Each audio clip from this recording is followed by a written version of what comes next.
सवाल बड़ा सादा लेकिन मुश्किल था। क्या आज का पाकिस्तान कायद आजम मोहम्मद अली जिन्नाह का पाकिस्तान है? सैकड़ों तुलबा और तालिबात ने फौरी तौर पर जवाब में कहा कि नहीं, नहीं, नहीं। ये वो नौजवान थे जिन्होंने बचपन से यही सुना है कि पाकिस्तान कायद आजम ने बनाया था। ये नौजवान स्कूल से कॉलेज और कॉलेज से यूनिवर्सिटी ऑफ लाहौर के गुजरात कैंपस में पहुंच चुके हैं। इन्हें किसी उस्ताद ने यह नहीं बताया कि आज का पाकिस्तान वो पाकिस्तान नहीं है जो जिन्नाह ने 1947 में बनाया था। लेकिन जमाना सबसे बड़ा उस्ताद है। जमाने ने नौजवानों को बता भी दिया और समझा भी दिया कि ये वो पाकिस्तान नहीं जो कायदे आजम ने बनाया था। यूनिवर्सिटी ऑफ लाहौर के गुजरात कैंपस में जिन्नाह यूथ समिट के दौरान नौजवानों की जोरदार नहीं सुनकर मैं खुशगवार हैरत में मुब्तला हो गया। नौजवान इन सरकारी दावों को नहीं मानते कि हुकूमत आज के पाकिस्तान को बाबाए कौम की तालीमात की रोशनी में असर नौ तामीर कर रही है। जब मैंने नई नस्ल की जबान से सरकारी सच की तरदीद सुनी तो फैसला किया कि इन नौजवानों के सामने गैर सरकारी कायदे आजम मोहम्मद अली जिन्नाह को पेश किया जाए। मैंने उन नौजवानों को बताया कि कायदे आजम ने पाकिस्तान तो मुसलमानों की हुकूक के तहफ़्फ़ुज़ के लिए बनाया था, लेकिन इनकी हुकूमत का पहला वजीर कानून जोगिंदर नाथ मंडल एक हिंदू दलित था। इस हिंदू दलित को हुकूमत में शामिल करके कायदे आजम ने यह पैगाम दिया कि पाकिस्तान में कोई मजहबी तफरीक नहीं होगी और तमाम शहरी बराबर होंगे। ये सुनकर नौजवानों ने तालियां बजाईं। तालियों ने मेरा हौसला बढ़ाया। मैंने नौजवानों को बताया कि अल्लामा इकबाल एक सुन्नी घराने में पैदा हुए, कायदे आजम शिया घराने में पैदा हुए, लेकिन अमली जिंदगी में हमारे ये बुजुर्ग ना सुन्नी थे ना शिया थे, बल्कि सादा से मुसलमान थे। कायदे आजम को जब भी पूछा गया कि आप शिया हैं या सुन्नी, वो जवाब में कहते मैं ना शिया हूं ना सुन्नी, बल्कि सिर्फ एक मुसलमान हूं, क्योंकि मेरे प्यारे नबी सल्लल्लाहु अलैहि वसल्लम भी सिर्फ एक मुसलमान थे। नौजवानों ने फिर तालियां बजाईं। इन्हें यह किसी ने नहीं बताया था कि कायदे आजम की अहलिया रत्ती जिन्नाह का कबूल इस्लाम सुन्नी मसलक के तहत हुआ और अगले रोज इनका निकाह शिया रिवायत के मुताबिक हुआ। इनकी एक बहन की शादी सुन्नी खानदान में और दूसरी बहन की शादी शिया खानदान में हुई। कायदे आजम की नमाज जनाजा सुन्नी मसलक के मुताबिक अदा की गई, लेकिन इनकी वसीयत इस्माइली रिवायत के मुताबिक थी। इनकी बेटी ने एक गैर मुस्लिम से शादी की जिस पर वो खुश ना थे और बेटी से कता ताल्लुक कर लिया, लेकिन अपनी जायदाद से बेटी को हिस्सा भी दिया।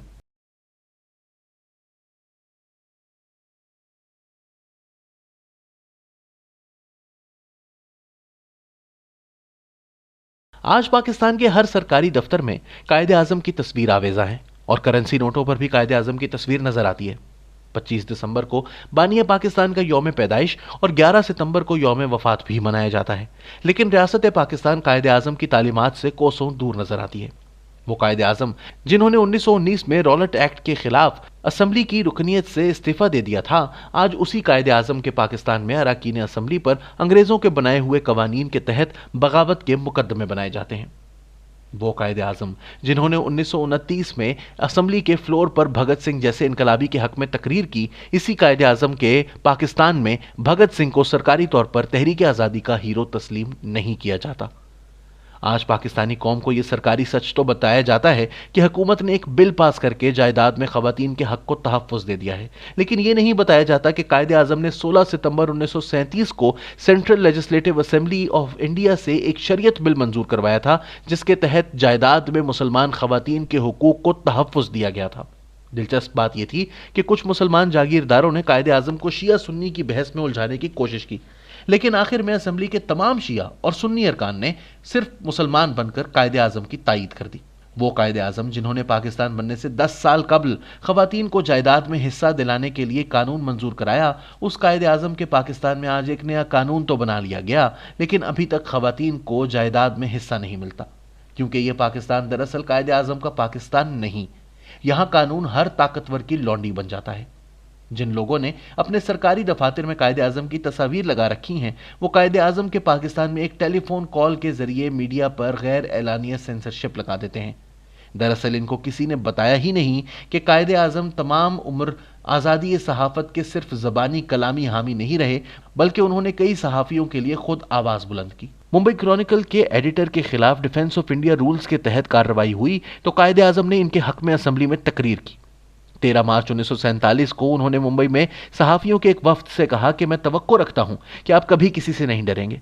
अगर मैं या मेरी पार्टी कभी कोई गलती करें और अपने प्रोग्राम से हट जाएं तो मैं चाहूंगा कि आप ईमानदारी से हम पर तनकीद करें। वो कायदे आजम जो पाकिस्तान बनने से चंद रोज कबल सहाफ़ियों को खुद तनकीद की दावत दे रहे थे, उन्होंने जब 11 अगस्त 1947 को अपनी तकरीर में मजहबी रवादारी की बात की तो फ़ोन कॉल के जरिए इनकी तकरीर सेंसर करने की कोशिश की गई। जो डॉन के एडिटर अल्ताफ हुसैन ने नाकाम बना दी। कायदे आजम ने 14 जून 1948 को स्टाफ कॉलेज कोयटा में फौजी अफसरों से खिताब करते हुए आइन में मौजूद इनके हलफ की अहमियत पर रोशनी डाली और इन्हें इनका हलफ पढ़कर सुनाया, जिसमें आइन और मुमलिकत पाकिस्तान से वफादार रहने का वादा शामिल था। कायदे आजम की वफात के बाद general Ayub Khan, general Yahya Khan, general Ziaul Haq और जनरल परवेज मुशर्रफ ने बार बार अपने हलफ की खिलाफ वर्जी की, बार बार आइन तोड़ा और असली कायदे आजम को पाकिस्तानी कौम से छुपाए रखा। वो कायदे आजम जिसने बरतानवी साम्राज्य की तरफ से जज बनने, मुंबई का गवर्नर और वजीर कानून बनने की पेशकश ठुकराई, फिर मुत्तहिदा हिंदुस्तान का वजीर आजम बनने से इनकार किया, उस कायदे आजम के पाकिस्तान में फौजी आमिरों ने बार बार अमरीका को फौजी अड्डे दिए और जमहूरी हुक्मरानों ने पाकिस्तान को IMF का गुलाम बना दिया। एक साम्राज्य दुश्मन लीडर कायदे आजम का पाकिस्तान आज आलमी मालियाती इदारों का गुलाम बना दिया गया है। पाकिस्तान को फिर से आज़ादी दिलवाने के लिए अब कोई कायदे आजम दोबारा नहीं आएगा, लेकिन अगर हम अपनी नई नस्ल को गैर सरकारी कायदे आजम से रूशनास करा दें तो शायद वो पाकिस्तान को नई गुलामी से निजात दिला सकते हैं। सिर्फ हुकूमत की तब्दीली से पाकिस्तान आज़ाद नहीं होगा। आज़ादी की नई जंग जीतने के लिए हमें गैर सरकारी कायदे आजम तलाश करना होगा।